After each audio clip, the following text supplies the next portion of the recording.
자, 2024년 찾아가는 학부모 교육 청소년 정서성장 토크 콘서트 2부 시작하도록 하겠습니다.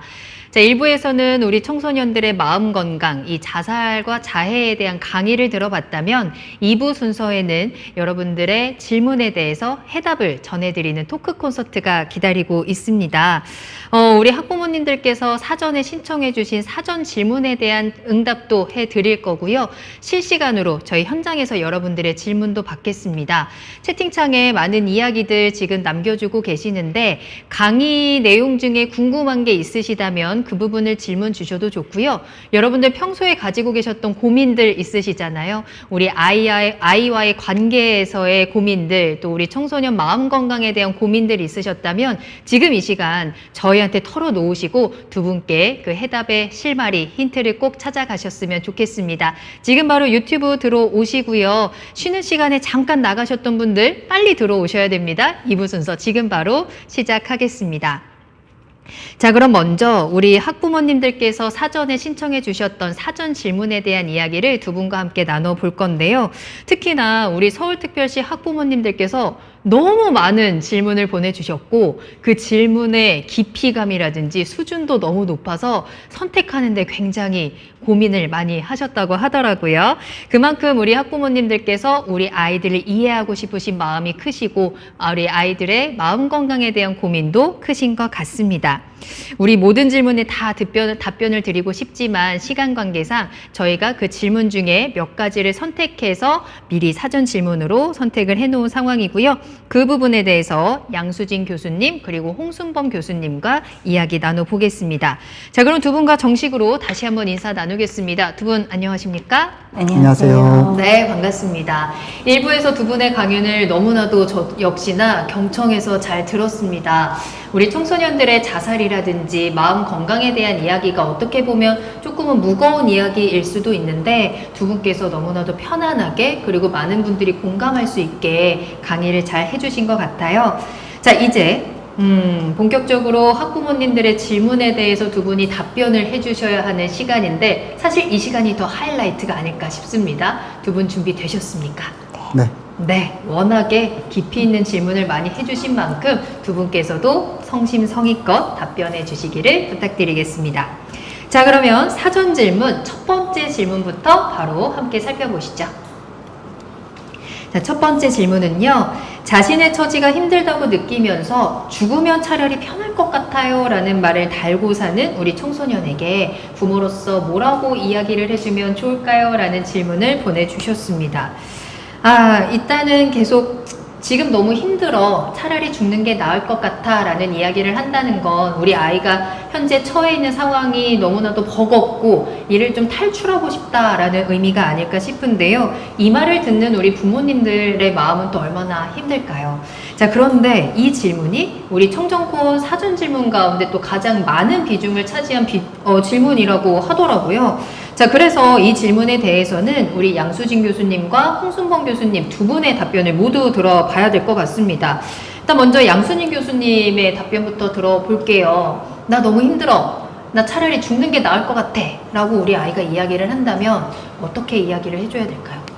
네, 정말 이 질문을 이렇게 어떻게 보면 오늘 이 시간뿐만 아니라 다른 강의에서도 많이 듣습니다. 이제 그만큼 부모님들이 생각보다 이런 상황을 많이 경험하신다는 거죠. 그때 이제 제가 말씀드렸던 앞에 이제 뭐 비언어적인 의사소통이 중요하니까 부모님들이 어떤 표정과 태도를 이렇게 잘 이렇게 중요시하면서 어떤 말을 전달하는 것보다는 이제 내 표정과 감정이 이제 잘 전달되도록 이렇게 좀 중요합니다. 이렇게 이야기를 하는데요.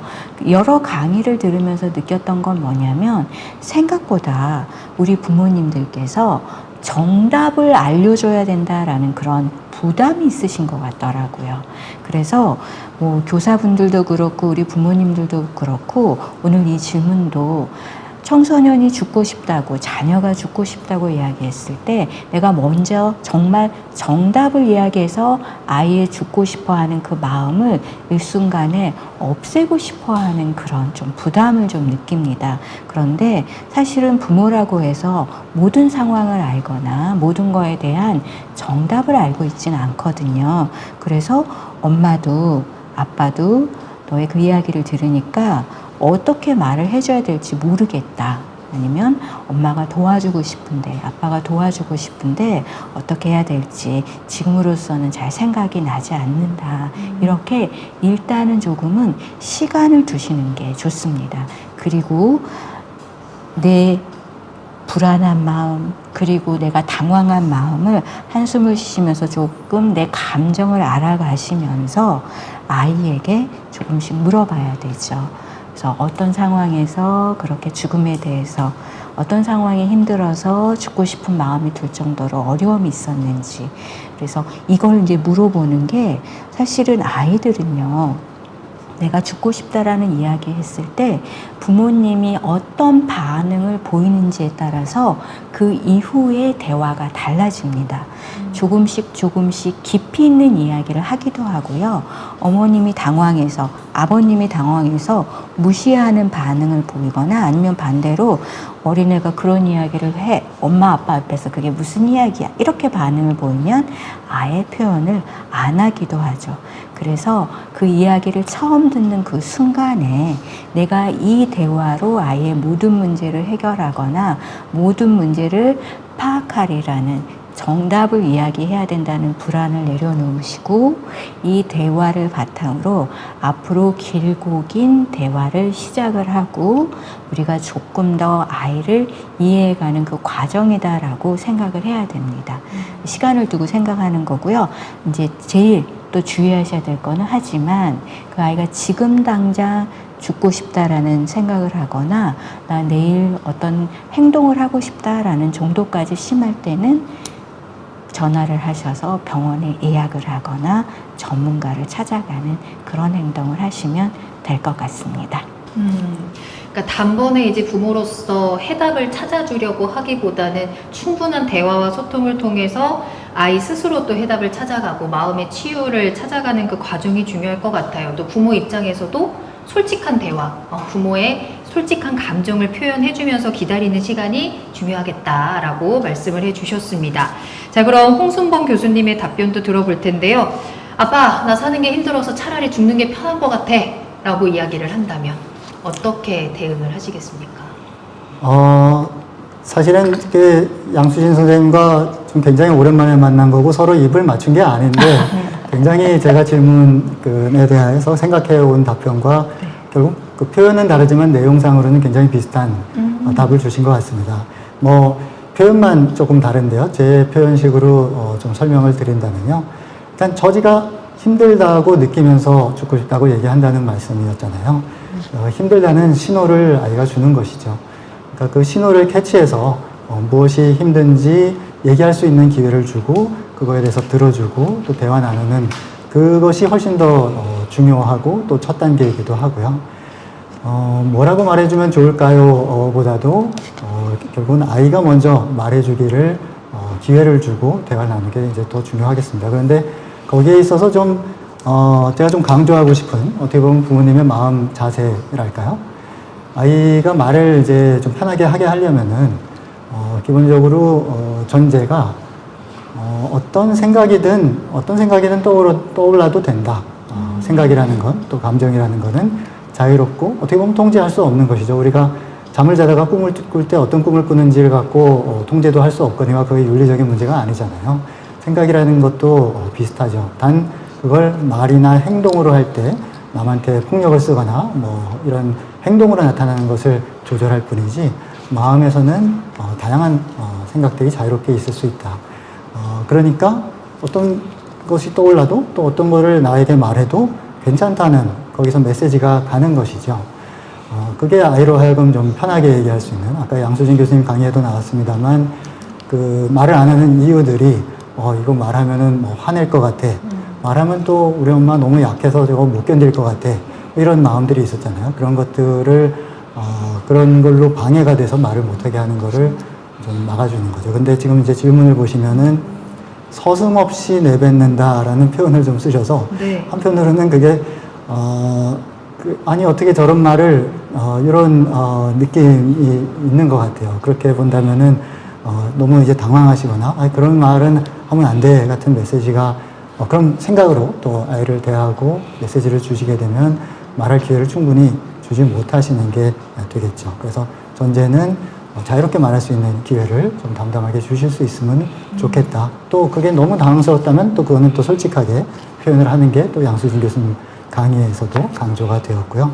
근데 이제 들어줬으면 그 다음은 이제 해줄 말도 있어야 되겠죠. 그렇죠. 뭐라고 말해주면 좋을까요? 네. 근데 여기서 조금 주의하셔야 되는 거는 뭔가 이렇게 그 멋진 답을 말해주면은 문제가 다 해결될 거야라는 전제로 생각을 하시면 좀 곤란합니다. 양순희 교수님 말씀이랑 비슷한 것이긴 하죠. 한편으로는 그렇게 해결될 거를 기대하는 것은 사실은 아이 마음을 좀 얕잡아 보는 걸 수도 있습니다. 저 정도 말은 뭐 어른이 딱 멋지게 또 뭐 말을 해주면은 생각이 확 바뀔 거야 라고 생각하는 거잖아요. 그거보다는 좀 더 존중하는, 아이의 마음을 존중하는 자세는 네가 그렇게 느끼는 데는 또 너 나름대로의 이유가 있을 수도 있겠구나. 그게 뭔지 들어보자. 나에게 좀 더 알려주겠니? 이런 자세로 말하는 기회를 주고, 그런 의미에서 하나의 정답으로 딱 해결이 된다. 이런 것들을 기대하시는 게 오히려 좀 위험할 수 있다 하는 말씀까지 좀 드리고요.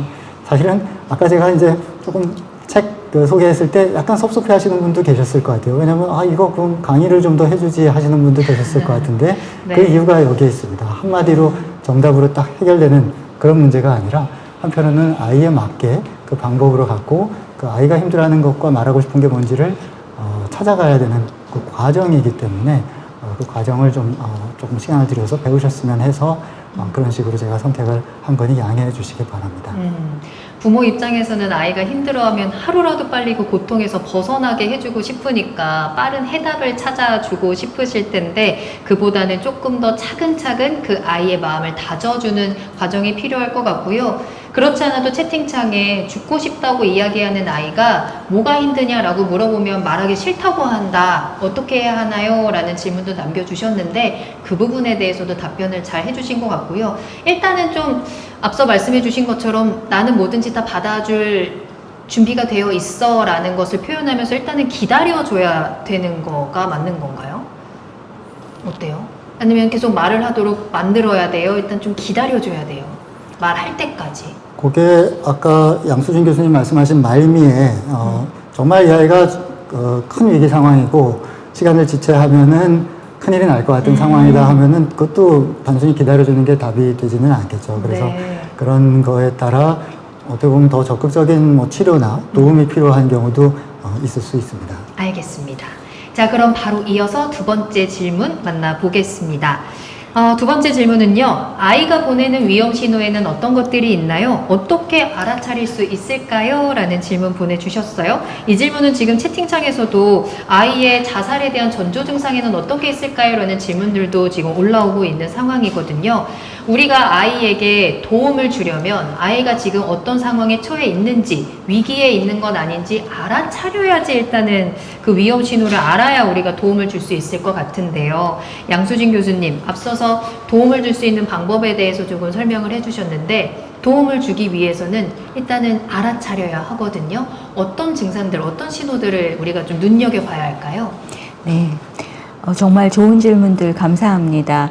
우리가 위험 신호라고 하는 부분에 대해서 이러한 증상들을 열거하는 것보다 한 사람의 어떤 행동, 그리고 그 사람의 감정, 그리고 그 사람의 생각을 이해하는 게 좀 중요할 것 같습니다. 행동 변화가 사실은 더 크기 때문에 눈에 나타나기 쉽죠. 그러니까 뭐 잠을 못 잔다든지 아니면 학교를 열심히 다녔던 아이들이 학교 가기를 싫어한다든지 행동의 변화, 그리고 모든 일에 무난하고 행복을 잘 느꼈던 아이가 화만 낸다든지 우울해한다든지 슬퍼한다든지 이런 감정의 변화, 그리고 드디어 이제 생각, 죽고 싶다는 생각, 아니면 부모님이 나를 미워한다는 생각, 아니면은 친구들이 나를 따돌린다라는 생각. 그래서 이런 행동과 그리고 감정과 생각의 변화가 예전과 달라졌는지를 보는 게 사실은 위험의 이제 신호입니다. 그런데 청소년기는 왜 어렵냐면요.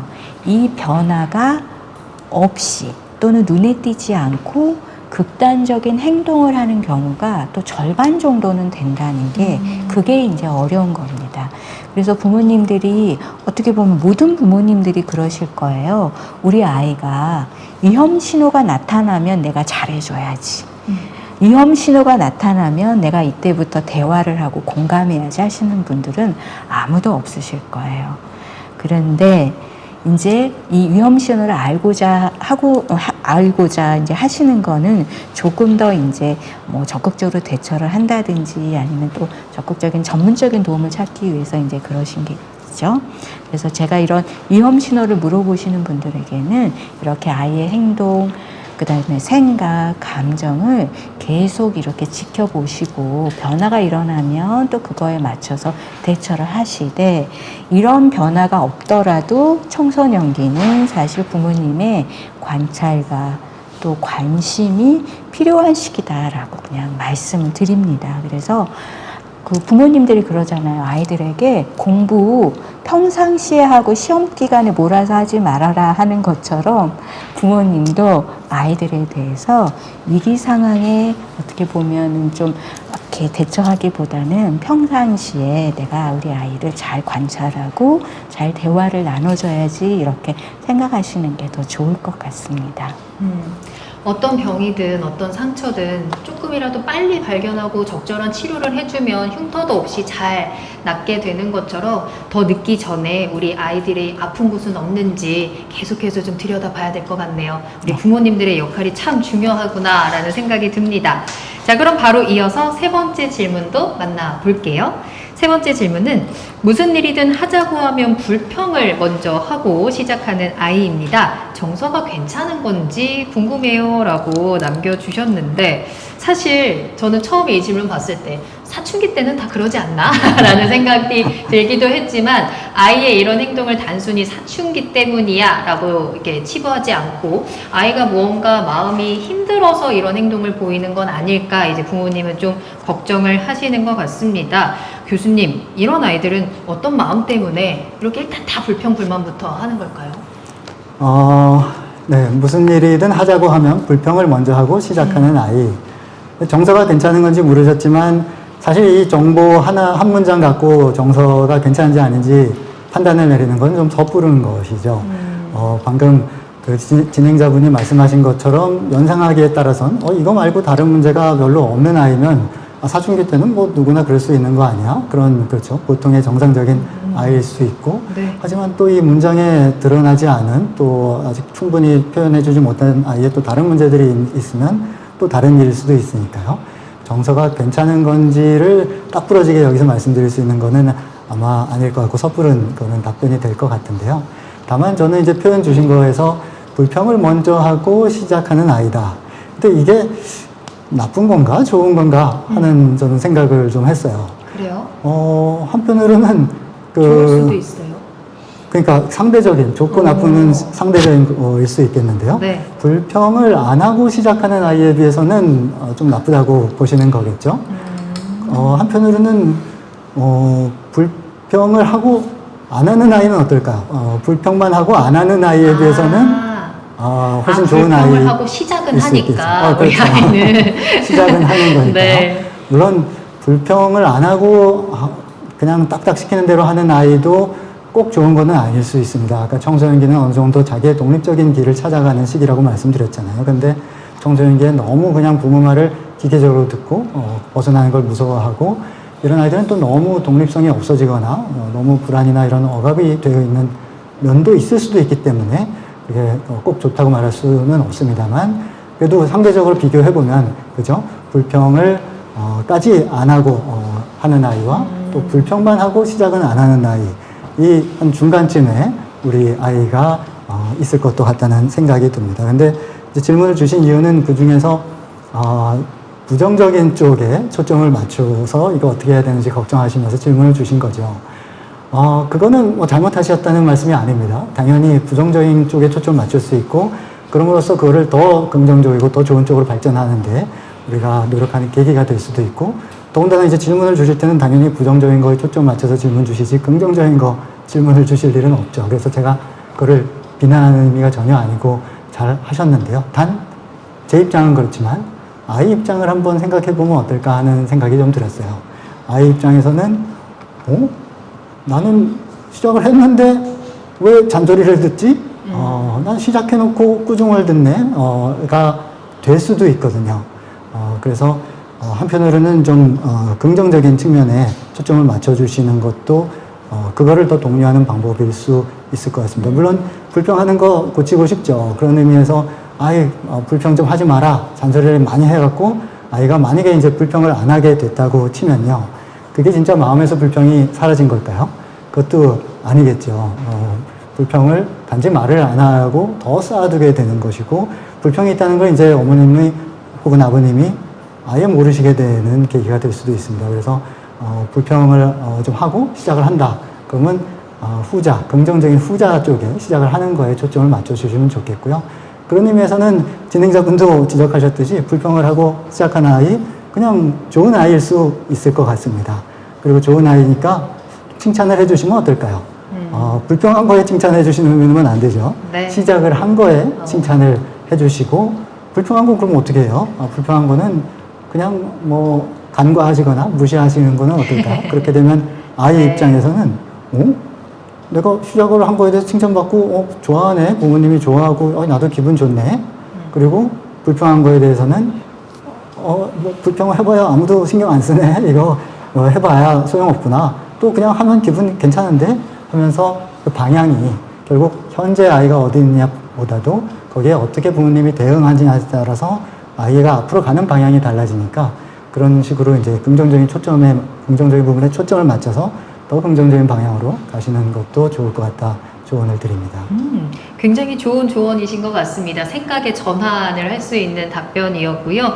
긍정적인 부분에 우리가 초점을 맞추자라는 부분이 참 많이 와닿는 것 같아요. 근데 그럼 반대로 교수님, 채팅창에서 아니 우리 아이는 그런데 실패를 두려워해서 시작조차 안 해요. 이럴 경우에는 어떻게 조언을 해줘야 하나요? 라는 질문이 올라왔거든요.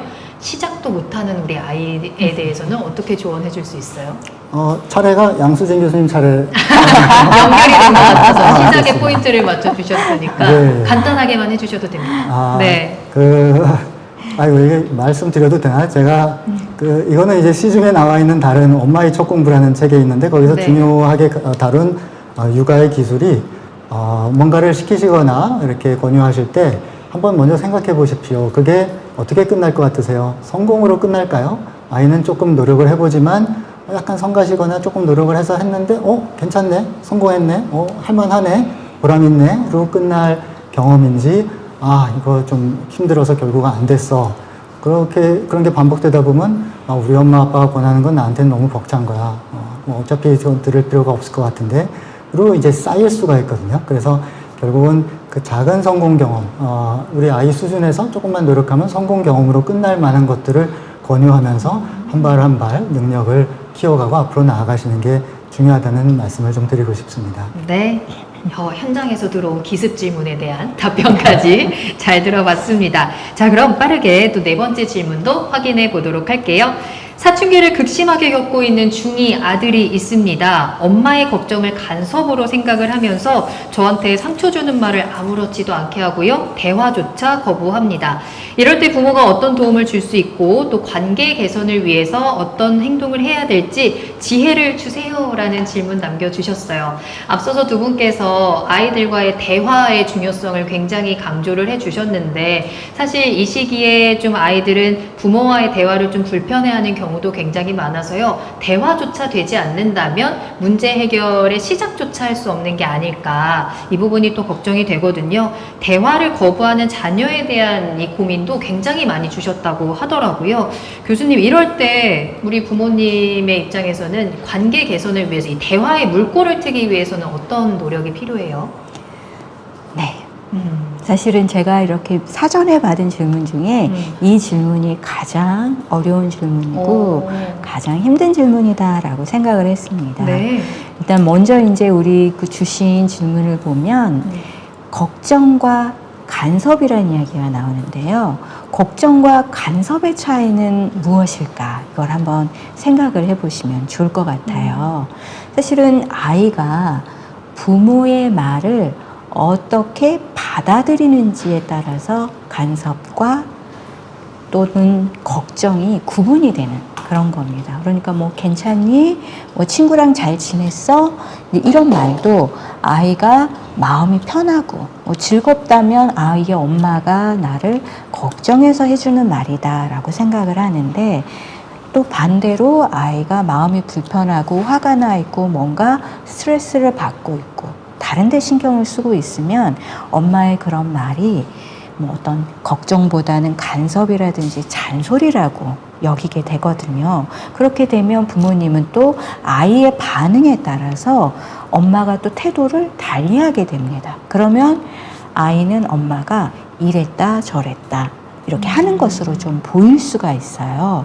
그래서 부모님이 아이들에게 대화를 할 때는 어떤 정답이 있는 게 아니다라는 거 제가 지난 질문에 말씀드렸고요. 또 두 번째는 어떻게 보면 아이의 태도에 따라서 너무나 큰 변화를 주기보다는 우리가 이렇게 오늘 이 시간에 느꼈던 그거를 잘 기억하시고 아이의 가까이에서 아이의 변화를 모니터링하면서 꾸준하게 일관된 반응을 해주시는 게 더 중요하다라는 말씀을 드리고 싶습니다.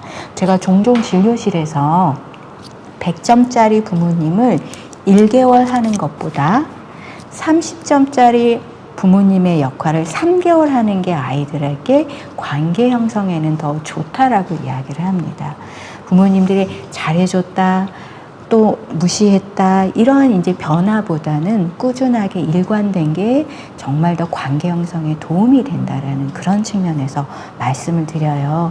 그래서 지금 이렇게 질문을 보내신 우리 어머님도 아이의 반응에 이렇게 변화를 속상해 하시지 마시고요. 우리가 원칙으로 알고 있는 아이에 대한 애정을 바탕으로 꾸준하게 접근을 해주시면 좋을 것 같습니다. 정말 사춘기는 가정의 위기 순간이기는 맞아요. 근데 우리 부모님들이 비행기를 타고 여행을 가시면 안내방송 나오죠? 산소 마스크가 떨어질 정도의 위기 순간에 어떻게 하라고 하죠?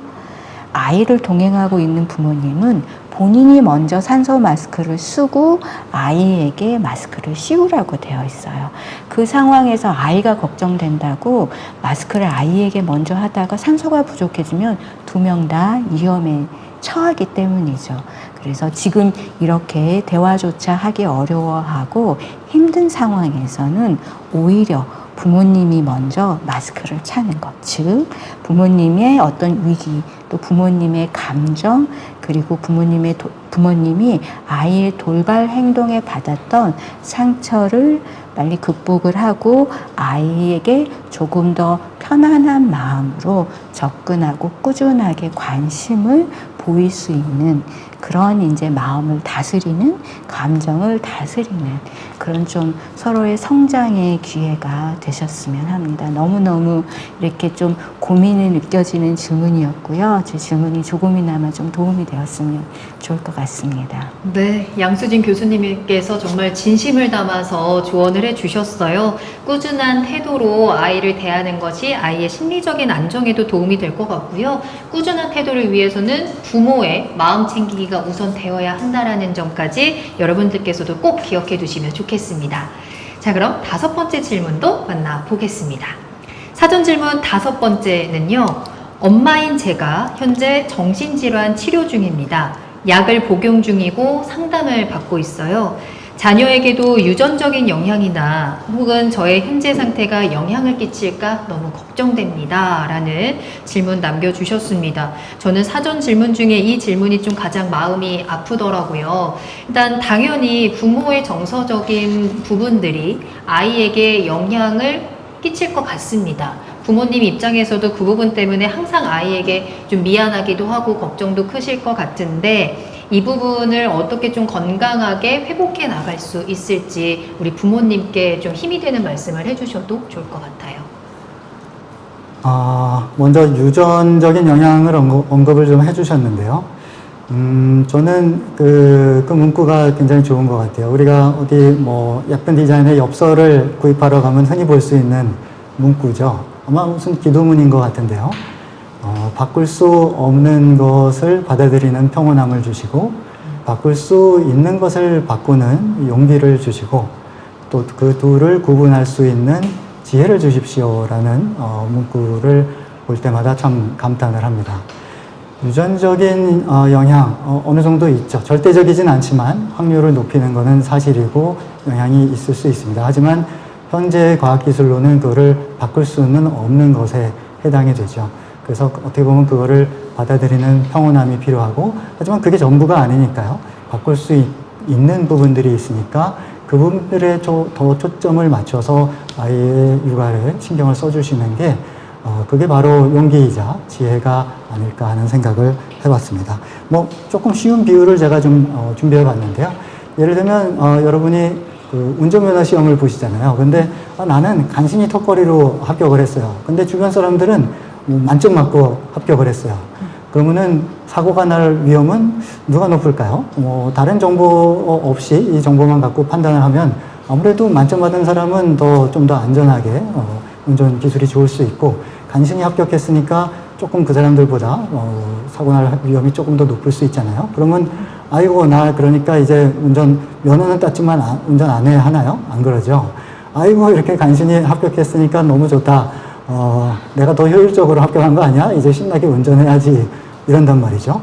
물론 그리고 그 이후의 과정도 나는 근데 조금 이제 그 시험 볼 때 조금 부족했으니까 앞으로 좀 조심해야 돼 하고 운전을 하면 만점 맞아서 합격한 사람보다 더 사고 안 내고 운전을 잘하게 될 수도 있는 겁니다. 마치 내가 좀 우울증이 있으니까 이런 유전적 영향도 있지 않을까 생각을 해서 그거를 좀 조심하고 아이가 좀 우울해질 만한 상황들은 미연에 잘 캐치하고 방지하고 그러면 그런 거 생각 안 하고 막 키운 부모님들보다 오히려 아이가 우울증이 덜 걸릴 수도 있는 것이죠. 그래서 그 나머지 부분에 더 초점을 맞추시는 용기와 지혜를 발휘하셨으면 좋겠고요.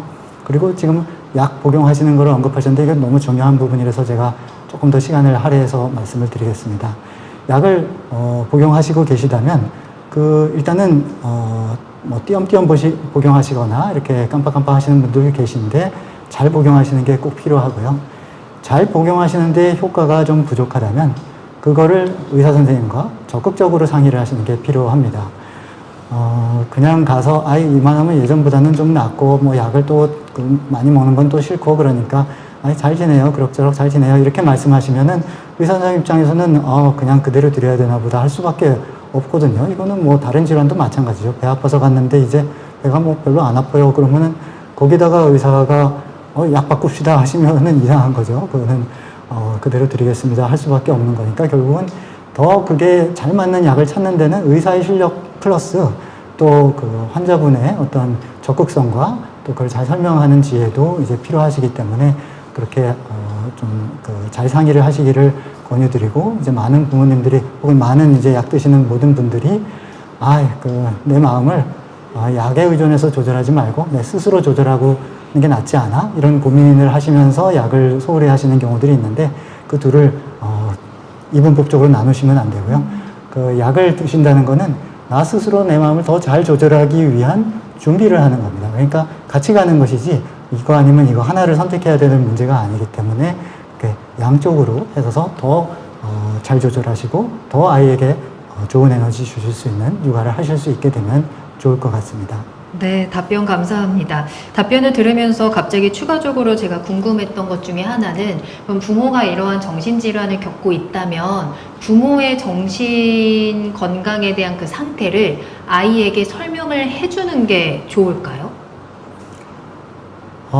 굉장히 그 상태라는 게 굉장히 다양하기는 하니까요. 그리고 또 그거를 설명을 했을 때 꼭 정확히 이해한다는 보장이 없긴 합니다. 특히나 네. 아이가 어리면 어릴수록이요. 근데 아이가 뭐 청소년이 되었고 어느 정도 그거에 대해서 의문을 갖고 있고 하는데 그거를 굳고 부인을 하거나 숨긴다고 그거는 다시 사실 이제 숨겨지는 건 아니죠. 그래서 아이가 어느 정도 이해할 때가 되었고 이미 눈치를 채고 있다면은 한편으로는 그거를 좀 알려주는 것이 부모님을 아이가 더 잘 이해하고 괜한 오해를 하지 않고 관계를 개선하는데 도움이 되는 경우들이 있을 수 있을 것 같습니다. 네, 답변 감사합니다.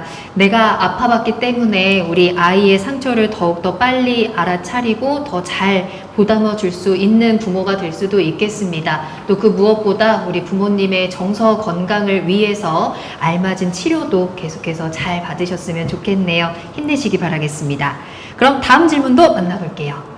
자, 이번에 보내주신 질문은요. 친구의 우울감과 자살하고 싶다는 이야기에 아이가 놀랐습니다. 이럴 때 어떻게 이야기해주면 좋을까요? 라는 질문 남겨주셨는데 청소년 시기에는 친구와의 관계가 굉장히 중요한데 곁에 있는 친구가 이러한 고민을 한다면 우리 아이의 입장에서도 좀 많이 걱정도 되고 혼란스러울 것 같거든요. 부모 입장에서 조금 달래줘야 될 것 같아요. 어때요? 네. 사실 아이가 이제 놀랐다는 거, 그건 정말 자연스러운 반응이다라는 게 어떻게 보면 가장 중요한 것 같습니다. 자녀가 그 친구에 대한 어떤 애정이 있고 관심이 있기 때문에 이런 죽음에 대한 이야기, 우울에 대한 이야기를 들었을 때 놀라고 뭐 또 도와주고 싶은 마음, 또 어떻게 보면은 좀 그런 것 때문에 자녀의 마음이 무거워질 수도 있다라는 것을 이렇게 좀 이해를 하시는 게 좋을 것 같아요. 그런데 이제 여기에서는 아이가 그냥 단순히 놀랐다라고만 적어주셨는데 실질적으로 보면은 아이들은 이런 죽음에 대한 이야기를 들으면 놀라운 반응도 있지만 어떤 경우에는 좀 외면하고 싶거나 무서운 마음이 들거나 아니면 놀랍게도 아무런 감정이 들지 않는 다양한 감정이 들 수도 있습니다. 그래서 아이에게 이제 전달할 메시지는 너가 지금 느끼고 있는 게 누군가에게 그런 죽음에 대한 얘기를 들으면 생길 수 있는 자연스러운 감정이다라는 그런 이야기를 해주시고요. 또 하나 좀 제가 부모님들께 말씀드리고 싶은 게 요새는 학교에서 여러 가지 생명존중 교육을 하면서 아이들에게 좀 가르치고 있어요.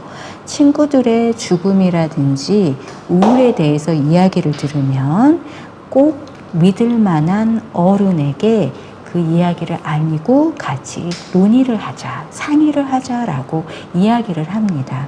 그래서 혹시 지금 질문을 적어주신 그 부모님이 그 친구에 대한 그런 걱정을 부모님을 믿을 만한 어른으로 생각하고 친구의 고민을 나누고 싶어서 이야기를 했을 가능성도 있습니다. 그래서 사실은 지금 이제 어머님은 우리 이제 자녀에 대한 그런 걱정을 먼저 적어주셨지만 그 죽음을 언급한, 우울을 언급한 그 친구가 혹시라도 뭐 가정에서 도움을 못 받거나 다른 외부 상담기관의 도움을 못 받을 경우에는 학교 내 어떤 상담기관 내지는 뭐 교사에게 아니면 믿을 만한 상담 전문기관 또는 치료기관에 이렇게 갈 수 있게끔 관심을 가져주거나 그런 정보를 제공해 주는 것도 필요합니다. 그렇게 보면 자녀 입장에서는 아, 우리 엄마가, 우리 아빠가 어떻게 보면 나와 나뿐만 아니라 우리 친구들에게도 관심을 갖고 걱정을 하는 믿을 만한 정말 신뢰할 수 있는 어른의 한 사람으로 존경할 수 있는 부모로서 이렇게 자리를 매김할 수 있을 것 같습니다. 그래서 이렇게 질문해 주신 부모님, 자녀분 마음도 자연스러운 반응이라고 잘 다독여 주시고요. 또 우리 친구도 문제가 잘 해결될 수 있게끔 잘 안내를 해 주시면 좋을 것 같습니다.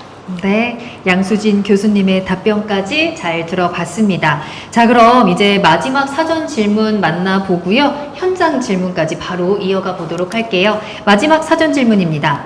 아이가 청소년기에 들어서면서 사람은 어차피 죽는데 왜 힘들게 살아야 하지? 라는 질문이 생겨난 것 같아요. 고민을 한다는 게 기특하기도 하고 자연스러운 생각과 감정이라고 이야기를 해줬습니다. 철학적 사고에 도움을 주는 책들도 추천을 해줬고요. 저의 경험담도 이야기를 해줬는데 이럴 때는 옆에서 또 어떤 도움을 주면 좋을까요? 라는 질문 보내주셨거든요. 우리는 왜 살아야 하는가? 라는 이 철학적인 질문에 일단 우리 질문을 주신 부모님께서는 어느 정도 할 수 있는 최선의 노력을 해주신 것 같아요. 추가적으로 조금 더 조언해 주실 부분이 있을까요? 홍순봉 교수님? 그렇죠. 방금 진행자분도 추가적으로 조언하실 게 있으실까요? 이렇게 말씀하신 거 보니, 상당히 잘하고 있는 내용들이 들어가 있는데, 이렇게 느끼셔서 그렇게, 말씀이 나온 게 아닌가 싶고요. 저도, 질문 자체가 상당히 모범 사례가 아닌가 하는 생각도 듭니다. 하나하나씩 보면은, 그런 고민을 한다는 게 기특하기도 하다, 이렇게 느껴주셨어요. 그죠? 모든 부모님이 이런 방향으로 느끼시지는 않죠. 한편으로는 굉장히 아이가 그런 얘기를 했을 때 한편으로는 거기서 기특한 청소년기에 추상적 개념적 사고가 가능해지니까 이제는 이런 철학적인 질문도 하는구나, 기특하다, 얘의 능력이 그만큼 올라온 측면도 있기 때문에 이런 말도 나올 수 있는 거구나 하는 측면, 긍정적인 측면을 봐주시는 거고, 또 그렇게 보실 수 있는 그 여유는 제가 짐작컨대는 이 부모님께서도 본인이 청소년기나 젊은 시절에 이런 질문, 의문들을 좀 해보신 적이 있지 않을까? 본인이 그런 질문을 해봤으면 좀 더 여유가 생기죠. 그래서 적절히 잘 대응을 해주신 것 같고, 또 그게 자연스러운 생각과 감정이라고 이야기해 주신 것도 아주 적절하신 것 같습니다. 사실 당연한 것 같아도 아이는 그걸 잘 모를 수 있거든요. 그래서 그거를 말해주는 것이 한편으로는 아이도 안심이 되고, 또 이런 얘기를 부모님과 더 얘기 나눌 수 있겠구나 하는 용기도 얻을 수 있는 것이죠. 철학적 사고에 도움을 주는 책들도 추천해 주셨다. 네. 그런 책들을 많이 아신다는 것도 감탄스럽고, 한편으로는 그거를 추천해 주셨다는 건 아이가 읽는다는 얘기 같은데, 야, 굉장히 훌륭한 친구 아닌가 하는 또 생각도 했습니다. 네. 그러면서 이제 본인의 경험담을 말씀 주신 거는, 이거는 가끔은 좀 조심해야 될 수도 있습니다. 이게 무슨 라떼는 식으로 얘기가 되면은 공감이 안 되는 느낌을 아이들이 간혹 받을 수 있는데요. 그렇다고 절대 쓰시면 안 되는 게 아니라 유용하게 쓰시면 굉장히 또 공감대 형성에 도움이 될 수 있기 때문에 아예 반응을 잘 봐가시면서 쓰신 것 같고, 그렇게 쓰신다면 유용할 수도 있다고 생각이 됩니다. 그래서 이런 여러 가지 면에서 이제 긍정적인 측면들이고, 근데 제가 이런 방송에서 답을 드릴 때 항상 조심스러운 거는, 혹시 적어주신 거 외에 다른 정보가 있는데 누락된 거면은 제가 이 정보만 갖고 드린 판단이 또 부적절할 수도 있잖아요. 그래서 그런 면에서 좀 노파심에서 추가를 한다면, 혹시 그래도 뭔가 다른 걱정되시는 게 있으신 거면은 우울증의 어떤 진단 기준 이런 것들을 이제 검색해 보시면 딱딱딱딱 항목이나 그 체크리스트나 이런 것들이 나오는데요. 혹시라도 거기에 체크하셨는데 많이 체크가 된다 그러면은 조금 더 한 번 더 이제 다른 실제로 전문가를 만나서 상의하시는 것도 고려를 하시되, 그런 게 없으시다면은 이 정보로만 봤을 때는 상당히 잘하고 계신 것 같고, 또 이 방송을 보시는 다른 분들도 배울 점이 있으신 사례가 아닌가 하는 생각을 했습니다. 네, 이미 충분히 잘 하고 계신 것 같습니다. 누구나 한 번쯤은 이런 고민을 하게 되는데, 양수진 교수님께서는 우리는 왜 살아야 한다고 생각하세요? 네, 그러니까요. 정말 이게 우리 홍순봉 교수님도 말씀을 주셨지만, 이 정답이 없는 질문에 답을 찾아가는 게 인간의 본성이자 인간의 특성인 것 같습니다. 꼭 오늘 어떻게 보면 관통하는 메시지인데요. 저희들도 어떤 정답이 있어서 우리 여러분들 앞에서 이렇게 말씀을 드리는 게 아니라, 모두가 지금 답을 찾아가고 있고, 이 어려운 상황에서 뭔가 의미를 찾아가는 그 과정이라고 이해를 해주시면 좋을 것 같습니다. 제가 이제 조금 더 이제 한 가지만 덧붙이자면, 아까 제가 아이들을 이해하거나 인간을 이해할 때 행동과 감정과 생각 이렇게 이야기를 한다 그랬잖아요. 적어주신 부분 보니까 약간 행동 측면에서 조금 더 한번 추가를 해보면 어떨까 싶더라고요. 그러니까 예를 들어서 조금 다양한 경험을 해본다든지, 부모님과 같이 해도 되고요, 아이가 해도 되고, 그래서 아이가 이런 철학적인 고민도 하지만 즐거움을 느낄 수 있는 취미 활동이라든지 운동이라든지, 또는 아이가 좀 해보고 싶은 일, 그게 꼭 꼭 직업에 연관된 부분은 아니더라도 아이가 이런 고민을 하는 시간과 행동으로 움직이고 조금 더 자기의 진로나 좋아하는 행동을 찾아갈 수 있는 그런 시간들을 조금 더 같이 하거나 단독으로 이렇게 추가를 해주시면 이제 우리 아이의 이런 사람은 왜 살아가는지에 대한 고민을 조금씩 아이 스스로 찾아갈 수 있지 않을까 그런 생각을 합니다. 네, 우리 삶의 의미에 대해서 또 두 분께서 정성스럽게 답변을 해주셨습니다. 흔히 우리는 행복하기 위해서 살아야 한다라는 이야기도 하고, 제가 좋아하는 말 중에 하나는 나쁜 게 없는 인생보다 좋은 게 많은 인생을 살아야 된다라는 말을 굉장히 좋아하거든요. 우리 부모님께서도 지금 충분히 잘 해주고 계시지만 우리 아이가 좋아하는 것들을 하나하나 더 많이 찾아갈 수 있도록 도움을 주시는 것도 좋을 것 같습니다. 자, 이렇게 해서 먼저 여러분들께서 사전에 보내주셨던 질문에 대해서 두 분과 함께 이야기를 나눠봤습니다. 조금은 어려운 질문도 많았는데 두 분께서 정성스럽게 답변을 해주셔서 너무나도 감사하고요. 두 분께 감사의 박수를 먼저 보내드리도록 할게요. 자, 그럼 지금부터 여러분들이 또 현장에서 또 채팅창을 통해서 많은 질문들을 보내주고 계시거든요. 그 질문들 가운데 또 몇 가지를 두 분과 함께 이야기 나눠보도록 하겠습니다. 지금도 계속 남겨주시면 좋을 것 같고, 첫 번째 질문부터 살펴볼 건데요. 정말 너무 많은 분들께서 우리 자녀 때문에 고민을 많이 하고 계세요. 어려운 상황에 계신 분들도 많은 것 같고, 네, 그런 중에 이 질문부터 드리고 싶어요. 조금 이 질문이 좀 재밌기도 하고 귀엽기도 하고 부모님의 정말 솔직한 마음을 말씀해 주신 것 같아서 질문을 드리겠습니다. 어떤 질문이었냐면요. 여기 있네요. 내가 알아서 할게 라고 하는 아이에게 어떤 말을 해줘야 할까요? 가끔 한 방 먹일 수 있는 시원한 답변 좀 주세요 라는 질문을 주셨거든요. 물론 이런 아이의 약간의 반항적인 부분이나 불평, 불만의 부분들을 충분히 받아주고 또 공감해줘야 된다는 건 알지만, 사실 부모 입장에서 한 번쯤은 한 방 먹이고 싶다 이런 생각 드시는 것 같아요. 너무나도 공감이 되는 부분이어서 질문을 드립니다. 양수진 교수님, 이럴 때 한 방 먹일 수 있는 방법이 있어요? 좀 곤란한 질문을 드렸을까요? 네, 사실은 아이들은 다 내가 알아서 할게 합니다. 네. 몰라도 하지요. 근데 이제 부모님들이 원하는 거는 알아서 잘 하기를 바라는 거. 이제 그 차이가 있는 것 같아요. 부모님 마음으로서는 이제 아이가 조금 더 고생스럽지 않게끔, 그리고 또 뭔가 좋은 결과를 내게끔 이렇게 이제 해주는 거를 좀 마음이 있겠죠. 그래서 저도 사실은 아이가 이제 내가 알아서 할게 그러면은 알아서 잘 해봐 뭐 이럴 것 같거든요. 대신에 아까도 어떤 이제 상황이 됐을 때 그 결과물에 대해서는 아이가 책임지는 그런 것들을 좀 해야 될 것 같아요. 그래서 이제 뭐 부모님 입장에서는 어떤 사안에 대해서 아이가 내가 알아서 할게 그러면은 아이한테 그러면 이게 어떤 결과물이 나올 그 기대를 하고 있는지 뭐 물어보고요. 그 결과물이 뭐 시험이 됐던 아니면은 뭐 숙제 정리가 됐던 가방 정리든 아니면 어떤 친구 문제든지 간에 그거를 했을 때 나중에 나온 그 결과물을 꼭 부모님이랑 이야기하고 거기에 대한 책임을 지도록 하는 게 좋을 것 같습니다. 그래서 저는 이제 청소년기에는 말만 믿지 말고요. 서류를 믿으라고 해요. 그래서 각서를 쓰는 거죠. 내가 알아서 할게 라고 하면은 내가 뭘 알아서 할 거고 이게 안 되면 나는 일주일 동안 핸드폰 30분만 할 거야. 주말에는 안 할 거야. 아니면은 집안일을 할 거야.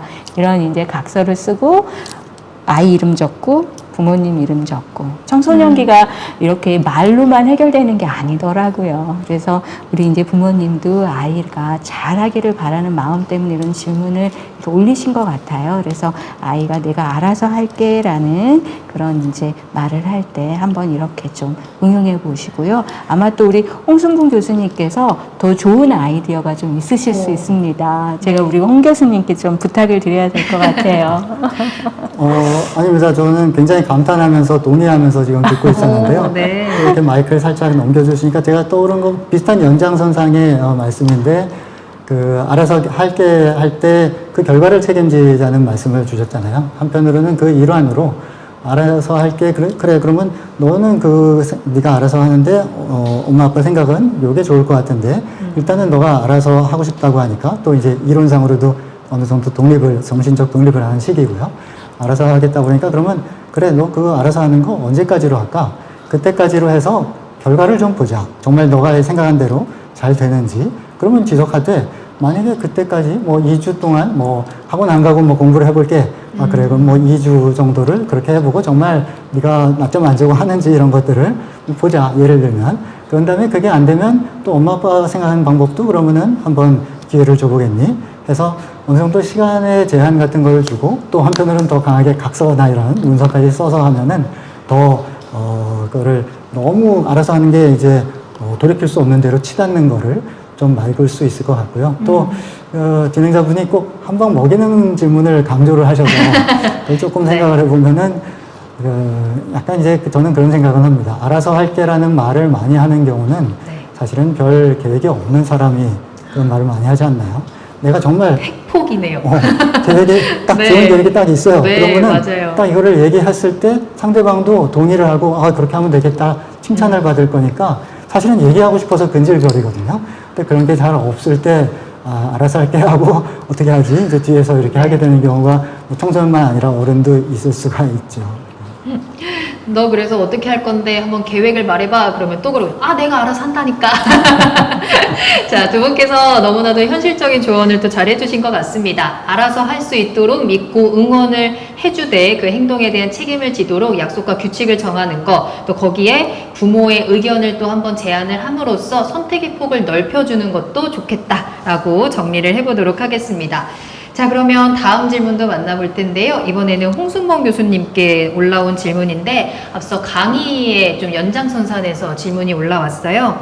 말씀 중에 자해가 문화처럼 퍼졌다라는 말씀을 해주셨는데 청소년이 몸에 상처내는 행동이 그 상처의 깊이와는 상관없이 문제가 심각하다고 봐야 하는 걸까요? 라는 질문을 보내주셨더라고요. 어떻게 봐야 할까요? 최근은 아니지만 뭐 그런 용어가 있습니다. 비자살적 자해 이런 용어가 있는데요. 네. 과거에는 자해가 뭔가 자살 시도의 일환으로 생각을 하고 실제로 그런 경우가 많았던 시절이 있었는데 최근 몇 년 사이에 굉장히 급증을 했는데 그건 뭐 사실 우리나라만이 아니라 다른 나라에서도 많이 급증을 했습니다. 그리고 SNS, 청소년들의 문화 중에 하나인 SNS가 굉장히 그 촉매가 된 것으로 생각을 하는데요. 거기에서 어떤 그 죽고 싶은 치명적인 의도가 있지 않으면서 자해를 하는 어떤 마치 일종의 뭐 이런 문화를 이런 데 써도 되나 이 단어를 근데 마치 문화 현상처럼 유행을 하는 경향이 있습니다. 그래서 그게 정말 자살 시도로서의 그 시도의 의미가 있는 경우도 있으니까 물론 주의해야 되고요. 근데 그렇지 않은 경우도 많기 때문에 예전에 생각했던 것보다는 좀 덜 심각하게 또 받아들여야 될 수도 있는 것이죠. 근데 그렇다고 그건 아무것도 문제가 없는 게 아니라 그런 친구들이 역시나 뭔가 힘든 게 있고 이렇게 그 자해를 하면 좀 답답한 게 풀려요라든지 어떤 그 스트레스나 힘든 게 있기 때문에 연결이 되는 것이기는 하거든요. 그러니까 그거를 무시하라가 아니라 하지만 과거에 또 굉장히 걱정을 많이 했던 거에 비해서는 조금 다르게 봐야 되는 경우들도 있다 정도로 말씀을 드려야 될 것 같습니다. 네, 알겠습니다. 질문에 대한 답변이 충분히 되셨을 것 같아요. 자, 계속해서 다음 질문 볼게요. 이렇게 우리 청소년들의 마음 건강에 대해서 고민하시는 부모님들이 많다라고 생각을 하니까 한편으로는 좀 마음이 아프기도 하면서 그래도 이렇게 관심을 가져주심으로 인해서 아이들이 조금 더 한층 더 건강하게 자랄 수 있겠구나라는 기대감도 드는데요. 이번에 올려주신 질문은 이거 볼게요. 우울증 약을 먹는 아이가 새로운 것을 계속 배우고 싶어 합니다. 그런데 막상 학원에 등록을 하면 한두 번만 가고 계속해서 가지는 못하고 있어요. 그렇다면 부모로서 아이가 계속 새로운 걸 배우고 싶어 할 때 그것을 도전하도록 학원을 계속 등록해 주는 게 맞는 걸까요? 라는 질문 보내주셨거든요. 그래도 우울증 약을 먹고 있다. 우울감을 느끼고 있는 아이가 그래도 새로운 것을 계속 시도하고 싶어 한다라는 건 조금은 긍정적인 부분으로 볼 수 있지 않을까 희망이 좀 생기는 그 구간이기도 한데요. 근데 계속 지속을 하지 못하니까 부모 입장에서도 좀 답답하신 것 같아요. 어떻게 하는 게 좋을까요? 양수진 교수님. 아, 네. 일단 이제 우울증 약을 먹고 있고 지금 치료를 받고 있는 것, 그거에 대해서는 정말 이렇게 잘 선택을 하셨고요. 그걸 꾸준히 이제 병원 선생님과 상의를 해 가시면 좋을 것 같습니다. 그리고 이제 아이가 이제 새로운 걸 좀 배우기 시작했다라는 것도 의미 있는 변화이기 때문에 그것도 이제 긍정적이죠. 근데 저희가 이제 우울한 시기에서 조금 이제 회복의 시점이 되는 게 이런 새로운 일을 하거나 또는 뭔가 하고 싶다는 의욕이 생길 때이거든요. 그런데 중요한 건 이거는 시작이기 때문에 계속 완성형으로 우리가 기대하는 것처럼 꾸준히 하거나 잘 해내는 그런 시기는 아닙니다. 그래서 저희가 이제 아이에게 새로운 걸 해보고 싶을 때 좀 구분을 해요. 이 행동이 아이에게 즐거움을 주는 행동인지 아니면 아이에게 의미 있는 행동인 건지. 그래서 이 학원이 정말 어떤 공부 학원, 그래서 아이가 이걸 배우면서 나름의 내가 좀 그 생활에 있어서 의미가 있는 학원인데 등록을 해서 한두 번을 가는 건지, 아니면 아이가 재미를 느낄 수 있는 그런 학원인데도 한두 번 이렇게 가는 것인지. 그래서 우리가 의미 있지만 어려운 거는 뭐 컨디션이 좋을 때도 잘 해내기가 어렵잖아요. 그래서 이제 만약에 학원의 등록이라는 어떤 경제적인 부담이 있는 그런 선택을 하실 때는 아이가 우울증의 초반에 잘 해낼 수 있는, 즐거움을 주면서도 꾸준히 할 수 있는 그런 학원이라면 한 가지 정도를 정해서 한번 시도를 해보시고요. 그렇지만 아이가 정말 한두 번만 가고 또 그 이후에는 못 간다 그러면 아직은 그 정도로 한 달 단위의 활동을 하기에는 조금은 부족한 회복 시기다라고 생각하고요. 그런 경제적인 부담이 없는 다른 활동들, 뭐 산책을 한다든지 아니면 가족과 함께 뭔가를 해본다든지, 그래서 일주일에 한 번씩이라도 그런 활동을 해보고 일주일에 2번씩 해보고 3번씩 해보고 이렇게 전반적으로 점차적으로 그 행동의 그 수준을 조금 높여가는 것들이 조금 우울증 치료에 도움이 될 것 같습니다. 너무 과하게 좀 새로운 걸 많이 해보고 싶은 것도 어떻게 보면 우울한 거를 극복하기 위해서 너무 극단으로 가는 거기 때문에 그런 행동이 보이는 거는 꼭 진료를 받고 있는 의사 선생님과 상의해서 이런 변화에 대해서 논의를 해보시는 것도 필요합니다. 네, 답변 너무나도 잘 들었습니다. 우리 학부모님께서 고민이 많으셨을 것 같은데 그에 대한 해결책을 잘 제시해 주신 것 같습니다. 꼭 참고하셔서 어려움 없이 잘 극복하셨으면 좋겠어요. 자, 이렇게 두 분과 함께 여러분들 현장 질문에 대한 이야기 나누고 있는데요. 시간이 벌써 8시 57분을 지나가고 있네요. 그런데 워낙에 여러분들의 관심이 많은 관계로 질문을 조금만 더 이어가 보도록 하겠습니다. 이번 질문은요, 중1 아이에 대해서 고민을 하고 계신 분인데요. 우리 중1 아이가 중학교에 입학한 후에 환경 변화가 너무 많다 보니까 적응을 하지 못하고 조금 충격을 받은 것 같아요. 학교에 가기를 거부하고 인간관계에 회의감을 느끼는 것 같습니다. 가정에서 아이의 이야기를 충분히 들어주고 안정을 주려고는 하는데 우리 아이는 가족에게만 의지하려고 하고 바깥 사회와는 완전히 좀 단절을 하는 것 같아서 걱정이 됩니다. 이 친구를 어떻게 도와줘야 할까요? 라는 질문이에요. 앞서서는 사실 부모님과의 대화 단절, 부모님과의 관계 회복 이런 이야기를 했었다면 이번에는 우리 아이가 사회생활에서 조금 어느 정도 어려움을 가지고 좀 집안으로 숨어버린 느낌이 좀 들거든요. 부모님 입장에서 어떻게 도움을 줄 수 있을까요? 좀 정보가 사실은 많이 부족한 질문이신 것 같기는 합니다. 그리고 중1이라고 그러면은 사실 그 전 생활에서의 연장선에서 어땠는지도 이제 봐야 되는데요. 그 전까지 뭐 축구 관계 좋고 공부 아주 그 어려움이 없고 이런 친구였었는지 또 부모님과의 관계가 어땠는지 이런 거에 따라서 달라질 수가 있는 부분이기는 하죠. 근데 그거를 조금 어떻게 보면은 그 길을 좀 잡아가셔야 되니까요. 제가 더 정보가 부족한 상황에서 답을 드리기보다는 부모님이 좀 길을 잡아가시는 측면에서는요. 지금 주신 질문은 뭔가 그 인간관계의 회의, 그 어떤 대인관계의 어려움 이런 것들을 얘기하는 것 같기는 한데요. 근데 그런 그 인간관계, 대인관계라는 거는 굉장히 다양한 요인에 따라서 영향을 받을 수가 있기는 합니다. 한편으로는 아이가 뭐 조금 우울하거나 불안이 높거나 친구들한테 잘 다가가지 못하고 어떻게 같이 하는 활동에 의욕이 없고 이런 정서적인 부분에서 올 수도 있고요. 때로는 그 학업적으로 좀 어려움을 겪거나 뭐 수업이 어렵다거나 아니면 어렵지는 않은데 그거를 앉아서 집중하고 이러는 거에 어려움이 있어서 학업적인 어려움이 계속 누적이 되어 오다가 더 이상 지쳐서 그동안까지는 어떻게든 길을 쓰고선 하다가 이제 중학교라는 새로운 환경에서는 더 힘들어지니까 그런 그 좀 인지적인 측면, 아까 정서적인 측면, 또 이번에 인지적인 측면도 있을 수 있고요.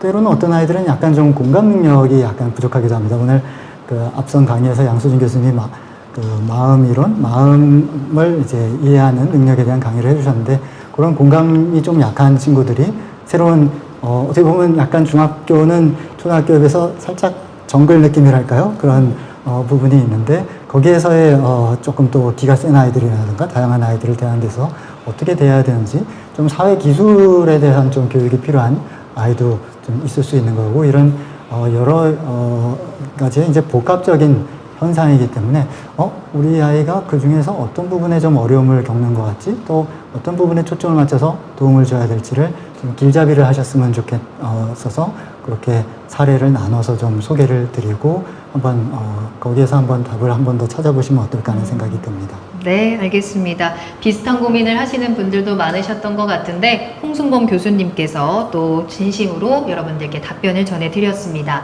자, 이제 마지막 질문을 드려볼까 해요. 이 질문에 대해서는 두 분 모두에게 답변을 들으면서 마무리하면 어떨까 합니다. 이런 질문을 주셨어요. 아이에게 매일 해주고 들려주면 좋을 긍정적인 말을 알려주세요 라는 질문을 남겨주셨더라고요.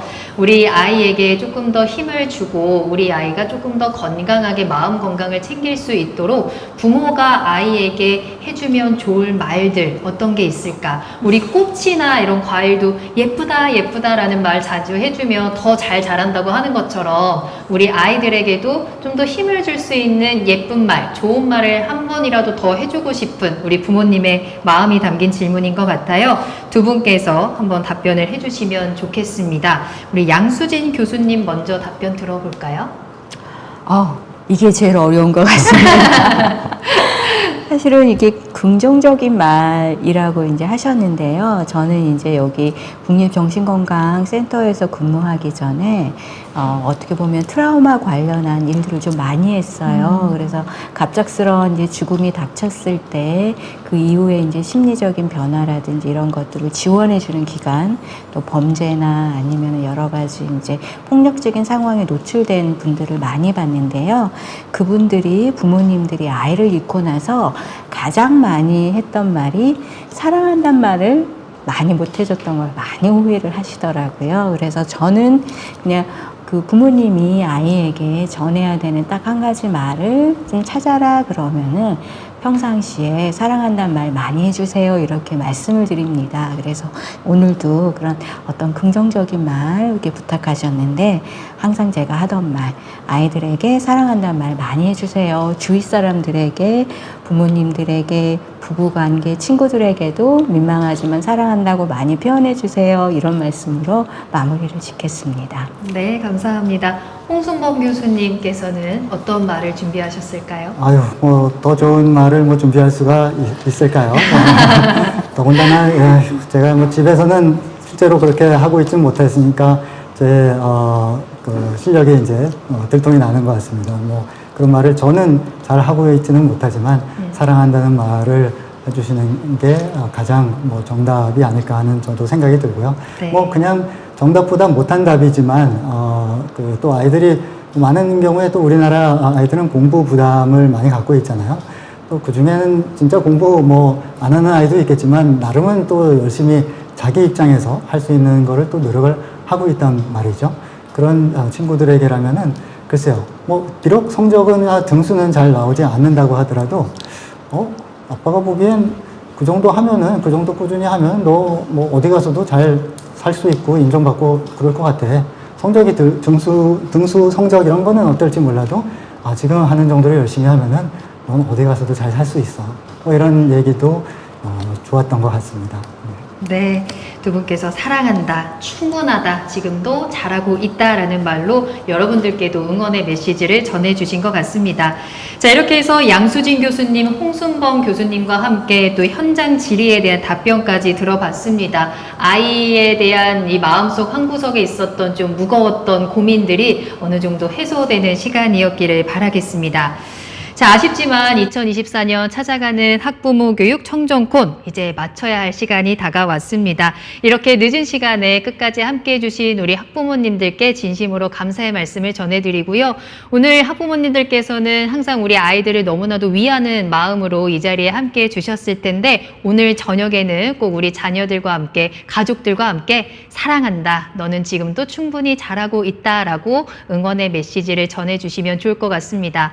자, 그럼 오늘 함께 또 수고해주신 양수진 교수님, 홍순범 교수님께도 감사의 인사와 함께 좀 보내드릴 텐데요. 마지막으로 같이 우리 학부모님들께 사랑합니다라고 하면서 마무리를 해보면 어떨까 싶어요. 하나, 둘, 셋 하면 여러분 사랑합니다 라고 하면서 끝내볼까요? 네, 좋습니다. 하나, 둘, 셋 시청해주신 여러분 모두 사랑합니다.